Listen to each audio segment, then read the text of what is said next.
തദ്ദേശ തെരഞ്ഞെടുപ്പിന്റെ കാര്യം വാർക്കോഴയിലും മാണിയിലുമൊക്കെ പെട്ട് എല്ലാവരും അങ്ങ് മറന്നുപോയി.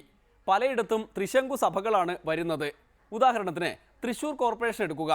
മകളെ മേയറാക്കാം എന്നെല്ലാം കരുതി കിനാവ് കണ്ടിരിക്കുകയായിരുന്നു മന്ത്രി CN ബാലകൃഷ്ണൻ. CB ഗീതയാണെങ്കിൽ ഗ്രൂപ്പ് പാരകളെയെല്ലാം അതിജീവിച്ച് നല്ല നിലയിൽ ജയിക്കുകയും ചെയ്തു. അപ്പോഴോ കോർപ്പറേഷനിൽ ഭൂരിപക്ഷം ഇല്ലാതായിപ്പോയി. ഗ്രൂപ്പ് കൊലപാതകത്തിന്റെ നായകനാണെന്നൊക്കെ ബാലേട്ടനെ കുറിച്ച് ഗ്രൂപ്പുകാർ പറഞ്ഞു പരത്തിയതൊക്കെ തിരിച്ചടിയായിട്ടുണ്ടാകും. എന്തായാലും പറ്റാനുള്ളത് പറ്റി. മകളെ മേയറാക്കാൻ പോയ ബാലേട്ടന് ഇപ്പോഴും പുത്രി വാത്സല്യം വഴിഞ്ഞൊഴുകുകയാണ്. എൻ്റെ മകള് കൗൺസിലറായിട്ടുണ്ട്, ജനങ്ങൾ വോട്ട് ജയിപ്പിച്ചിട്ടുണ്ട്. UDF ഭൂരിപക്ഷമില്ല, 20 സീറ്റുകളോ ഭരിക്കാൻ പറ്റില്ല, ഒരാളെ കാല് പിടിക്കാനും പോയിട്ടില്ല. എൻ്റെ മകള് ആയിപ്പോയതുകൊണ്ട് അധികം അങ്ങനെ വേദനിപ്പിക്കണ്ട. ഒരു വിദ്യാഭ്യാസമുള്ള കുട്ടിയാണ്. ഞാൻ അവളുടെ അച്ഛനാണ് അവൾ പറയേണ്ടത്, അതിൻ്റെ ഭാഗ്യം. അയാൾ എൻ്റെ അച്ഛനല്ലാതെ പറയണില്ലല്ലോ. അവൾ എൻ്റെ മകളാണ്. അവൾ ഇലക്ഷൻ തന്നു, അവൾ ജനങ്ങളെ വളരെയധികം സഹായിച്ചു, അവൾ നല്ല രീതിയിൽ ജയിച്ചു. ഞാൻ പറഞ്ഞു മനസ്സിലായോ? എൻ്റെ മകളെ അവിടെ ഇലക്ഷൻ നിൽക്കുന്നത് കൈപ്പത്തി അടയാളത്തിൽ നിന്നു.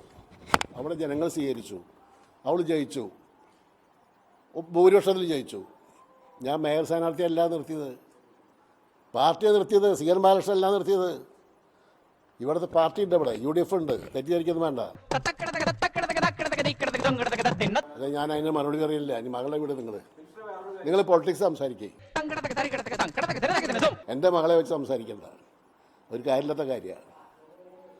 മകളെ മേയറാക്കാൻ വേണ്ടി CN ബാലകൃഷ്ണൻ ഒരു ഇഞ്ച് ഒരു കാര്യത്തിനും ഇടപെടില്ല. കാരണം ഞാൻ രാഷ്ട്രീയക്കാരനാണ്.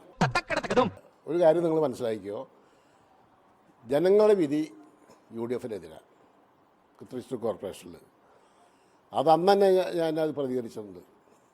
യാതൊരാളുടെ കാര്യം പിടിക്കാനോ ഒരാൾ സഹായം വാങ്ങിക്കാൻ, പ്രത്യേകിച്ച് BJPയുടെ സഹായം മേടിച്ചുകൊണ്ട് തൃശ്ശൂർ കോർപ്പറേഷൻ UDF ഭരിക്കില്ല. ഇത് അച്ഛനും മകളുടെ പണിയല്ല. അത് നിങ്ങൾ മനസ്സിലാക്കുക.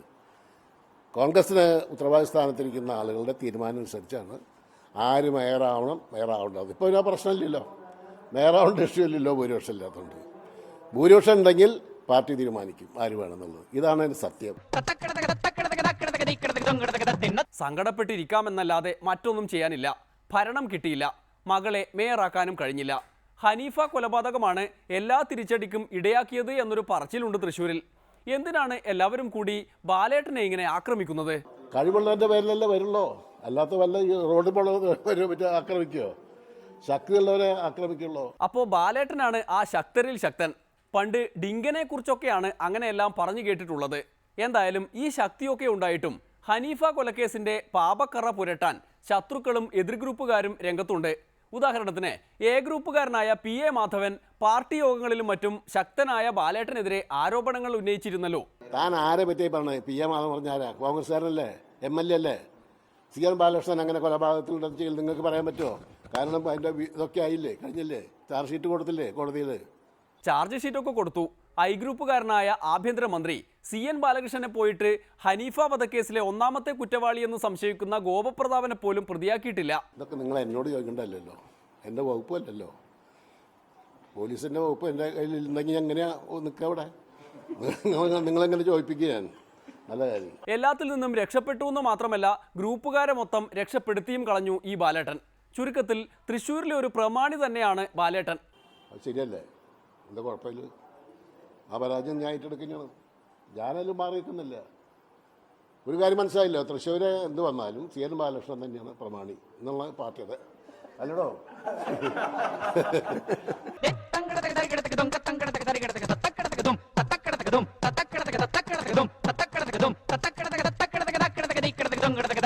വെറുതെ അല്ല കുറെ കാലം ഉമ്മൻചാണ്ടിയെ പോലും വെല്ലുവിളിച്ച് നടന്നത്. ശക്തരിൽ ശക്തനും എതിരാളിക്കൊരു പോരാളിയുമായ CN ബാലകൃഷ്ണൻ. പ്രമാണി കോൺഗ്രസ്സുകാരൻ. മകളെ മേയറാക്കാൻ കഴിഞ്ഞില്ല എന്ന സങ്കടം മാത്രം ബാക്കിയുള്ള പ്രമാണി. ഇന്നത്തെ ഡെമോക്രസി പൂർത്തിയാകുന്നു. നാളെ വീണ്ടും കാണും വരെ നന്ദി, നമസ്കാരം.